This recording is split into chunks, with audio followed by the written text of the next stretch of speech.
Bienvenidos a este clip de entrevista. Hoy nos encontramos con... Mi nombre es Ángelo Echeverry Sánchez, soy docente auxiliar catedrático de la Universidad Tecnológica de Pereira, adscrito a la Facultad de Ciencias de la Educación. Bueno, Ángelo, cuéntanos. Para ti, ¿qué es la educación? ¿Por qué elegiste ser maestro? Bueno, la educación en sí misma es un proceso de formación permanente en la que se busca crecer no solamente individualmente, sino socialmente, en el ámbito cultural y en el ámbito también académico, pero también de las experiencias mismas humanas en las cuales, conseguimos una educación totalmente integral, porque a veces tenemos como la idea errada de que la educación tiene que ver solamente con esos procesos de formación que ocurren alrededor de la escuela, pero va más allá de eso. Por eso, por ejemplo, alrededor de la Ley 115 General de Educación en Colombia, se manifiesta que hay tres tipos de educación. Está la educación formal, que es la que tenemos en escuelas y colegios y en universidades, que son conducentes como a títulos específicos. En el caso mío, yo soy licenciado en Comunicación e Informática Educativa, con una maestría en Comunicación Educativa, y eso hace parte de lo formal, pero está también lo no formal, y es cuando hacemos cursos técnicos en diferentes institutos. Y también está lo informal. Entonces, lo informal es parte de las experiencias en las que a partir del día a día podemos ir construyendo una cantidad de aprendizaje, sea en la familia, con los amigos o en otros tipos de lugares donde se va construyendo,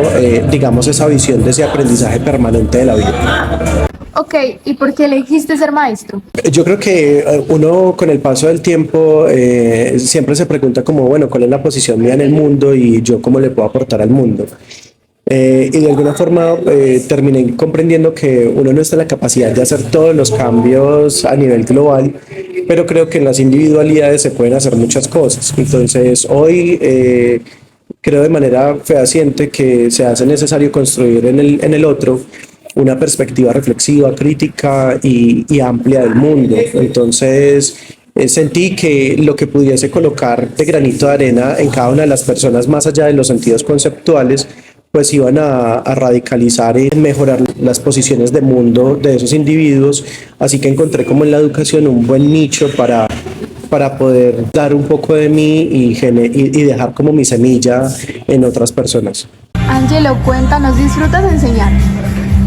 Yo creo que con el paso del tiempo le cogí muchísimo amor, porque al inicio yo creo que yo no deseaba ser profesor. O sea, de alguna forma siempre viene eso como la posibilidad de hacer como mella en otras personas de forma positiva, pero luego como que con el paso del tiempo dije como no quiero ser profe. Pero cuando tuve la oportunidad de hacerlo hace 10 años,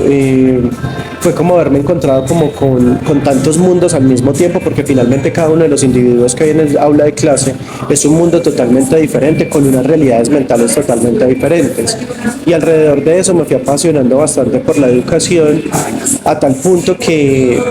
no sé, o sea, que creo que no me veo haciendo otra cosa. He tratado de experimentar como en otros escenarios, haciendo trabajos administrativos, pero la verdad no ha sido de mi gusto. Creo que he aprendido a disfrutar del quehacer docente a través de ese aprendizaje mutuo que existe entre el estudiante y el docente, o entre los estudiantes, y finalmente pues todos somos actores dentro del aula de clase, y creo que he aprendido a disfrutar bastante de todo ese proceso. Entonces creo que llegó un momento donde no quise ser profe, aún ya llegando al momento de casi graduarme como licenciado, pero luego tuve la oportunidad de dar clase y me terminó gustando. Teniendo en cuenta esto, ¿qué opinas de los contextos educativos actualmente en Colombia? El tema contextual es muy complejo, porque finalmente en Colombia tenemos demasiadas diversidades, y hay algo que está ocurriendo con la educación en Colombia, es que se está descontextualizando, y finalmente pues cada uno de los individuos, y dependiendo del lugar donde se encuentre, pues necesita unas cosas y probablemente no otras. La educación con el paso del tiempo se ha vuelto muy generalista, y eso hace que de alguna manera también la intención misma de esa educación como que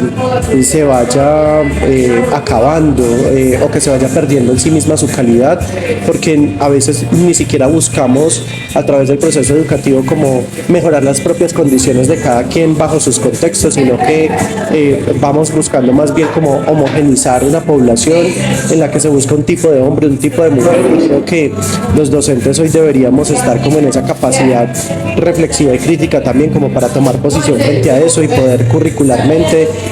desarrollar otros procedimientos en el aula que faciliten ese esa distinción contextual de los diferentes escenarios de aula que hay en Colombia. Ok, Ángelo, y entonces desde tu perspectiva, ¿qué opinas de la pedagogía? Pues la pedagogía en sí misma como una ciencia que estudia la educación, que busca, digamos, orientar esa misma acción educativa hacia técnicas, procesos, métodos, didácticas.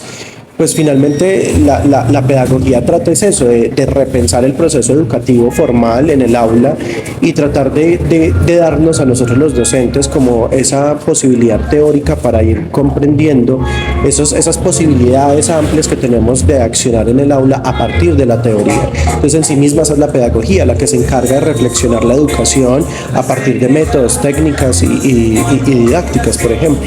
Teniendo en cuenta lo que nos acabas de decir, ¿cree usted que los progresos en el aprendizaje dependen estrechamente de los conocimientos o instrumentos de asimilación que posee el sujeto? Miren, la condición misma es desde la individualidad. Yo creo que, y soy un fiel creyente de que el desarrollo del lenguaje en cada uno de los individuos va a ser fundamental para el desarrollo mismo del aprendizaje, porque, por ejemplo, la gramática, tal como lo piensa Octavio Paz,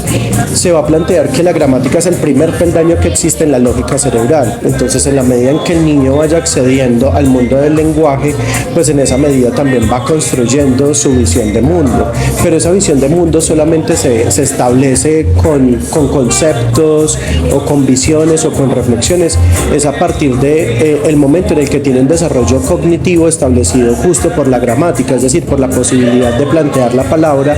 como esa construcción de significado y significante que además tiene un desarrollo pragmático en la experiencia misma del individuo. Por lo tanto, todos somos diferentes. Hay tantas realidades y mundos posibles como cabezas hay en un aula de clase. Por lo tanto, se necesita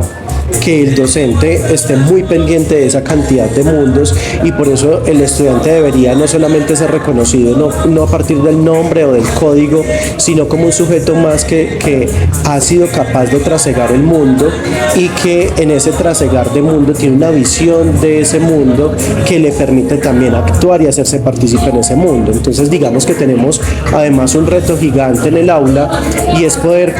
jugar, sí, cuando digo jugar es poder encontrar esas visiones de mundo para poderlos llevar a otras construcciones de realidades mucho más conceptuales posibles. Bueno, profe, entonces, siendo así, ¿tú qué métodos y estrategias de enseñanzas utilizas en tus clases con más frecuencia? Ay, yo creo que cuando estamos en la universidad, o por lo menos en la corriente que yo tuve dentro de la U, en nuestra licenciatura siempre nos dieron como una visión muy grande sobre el ámbito de los métodos contemporáneos, en los cuales pues como que el constructivismo, el socioconstructivismo, toda esta idea de Vygotsky, Piaget, Ausubel con el aprendizaje significativo, digamos que eso fue como un gran reto que se colocó sobre el aula y hacia el cual nos trataron de llevar, ¿cierto? Pero yo creo que el salón de clase o el aula de clase como escenario implica muchas posibilidades metodológicas o en términos de las técnicas. En este caso, plantear que uno solamente puede ser socioconstructivista es mentira. Entonces accedemos o aplicamos metodologías tradicionales o conductistas, pero pues yo creo que el problema no es que se usen, sino que nosotros tengamos como la conciencia de para qué lo estamos usando. Yo suelo ser un profesor extraño porque finalmente no tengo como una metodología totalmente marcada, pero sí tengo algunas cosas claras.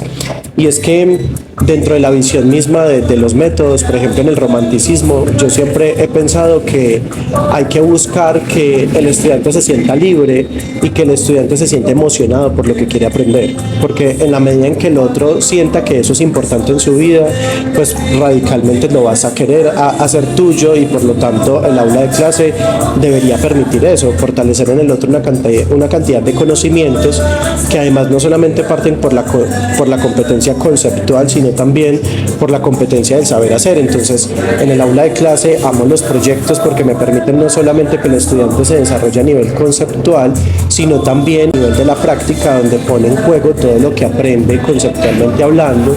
Y digamos que el poner el proyecto en el aula es también la capacidad de alguna forma de colocar en juego lo que implica el trabajo y el aprendizaje colaborativo,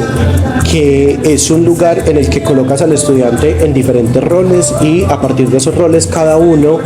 debe, digamos, dar de lo suyo para llegar a unos objetivos de aprendizaje específicos. Entonces siento que el aula debe permitir muchísimas cosas más allá de lo conceptual y por lo tanto yo utilizo diferentes técnicas, diferentes métodos que no solamente parten por los socioconstructivistas, sino que también parte hasta por las ideas tradicionales en las que los conceptos todavía funcionan y son imprescindibles. Yo soy un profesor súper conceptual, por eso amo las materias teóricas, pero también me gusta que el estudiante sepa para qué se aprende una teoría, porque finalmente a veces el concepto puede ser cosas muy abstractas que se quedan simplemente en el papel, pero la idea mía es que el estudiante pueda hacer de ese concepto algo mucho más allá de y que lo pueda colocar en práctica en su vida diaria. Entonces yo creo que a nivel de métodos eso es como el lugar hacia donde más suelo ir. Profe, entonces para usted, ¿qué es la didáctica? La didáctica en sí misma pues es un arte y es una ciencia, es de enseñar, porque finalmente lo que trata de hacer la didáctica es de analizar como los procesos metodológicos a través de los cuales puedo enseñar de la mejor manera en el aula de clase. De allí a que existan unas didácticas que son generales y que pueden ser aplicables a cualquier tipo de asignatura, pero también existen unas didácticas específicas que ya tratan de focalizar su mirada y su estudio sobre la base misma de una asignatura y de unos componentes específicos de una asignatura. En sí misma es un arte porque son habilidades que tienen las personas, en este caso los maestros, pues como para que a partir de sus intuiciones y sus gustos logren llegar a la enseñanza del estudiante, pues al aprendizaje mismo a través de su enseñanza, pero también es una ciencia porque trata de teorizar y de pensar metodológicamente cómo debería ser ese proceso de enseñanza. Entonces, digamos que la didáctica en sí misma es esa capacidad reflexiva que tenemos para poder utilizar métodos dentro del aula, esperando que realmente cumpla su propósito y es que el otro pueda aprender a partir de nuestros propios métodos de enseñanza. Pues eso digamos que nos lo da directamente la didáctica. Entonces, profe, ya como para ir finalizando, ¿usted cómo evalúa el aprendizaje de sus estudiantes? Hay dos corrientes en la actualidad. Digamos que la más generalizada es como la evaluación del aprendizaje, pero no sé, a mí no me gusta la evaluación del aprendizaje en sí mismo, sino que me gusta la evaluación para el aprendizaje. Siento que a nuestros estudiantes a partir de la escuela les han enseñado que la evaluación es un momento trágico, la evaluación es como la villana, la evaluación es como la cosa mala que hay dentro del aula de clase y la evaluación debería ser simplemente el proceso a través del cual el estudiante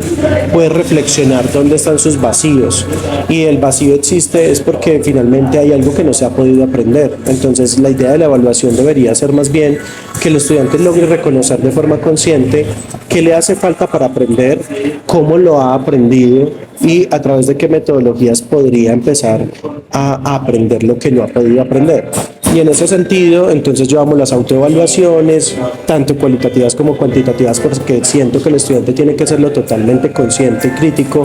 para definir por qué va a sacar una nota y no otra. Pero también estoy de acuerdo con las coevaluaciones porque me parece interesante que los estudiantes se puedan evaluar entre ellos, entre equipos de trabajo, y también estoy de acuerdo con el proceso heteroevaluativo porque finalmente yo como docente defino objetivos de aprendizaje y objetivos a través de los proyectos que diseño, y digamos que lo importante allí es metodológicamente hablando revisar en la evaluación, uno, si conceptualmente los estudiantes llegaron al concepto y lo consiguieron crear. Dos, si las competencias mismas ciudadanas como individuos también se desarrollan, porque alrededor del trabajo en equipo pues también ocurren diferentes inconvenientes y problemas, y es la reflexión misma por el trabajo colaborativo y en equipo. Y lo último tiene que ver con si utilizan o no los recursos suficientes para que se logre alcanzar los objetivos propuestos en los proyectos. Entonces creo que es una evaluación que debería ser integral, que debería revisar absolutamente todo, si el estudiante sabe el concepto, si lo sabe aplicar, pero también si a través de ese concepto se puede hacer un mejor sujeto dentro del espacio y del contexto en el que se desarrolla habitualmente. Listo, profe, muchísimas gracias por tu tiempo y por responder las preguntas. A ustedes, muchas gracias. Hasta luego.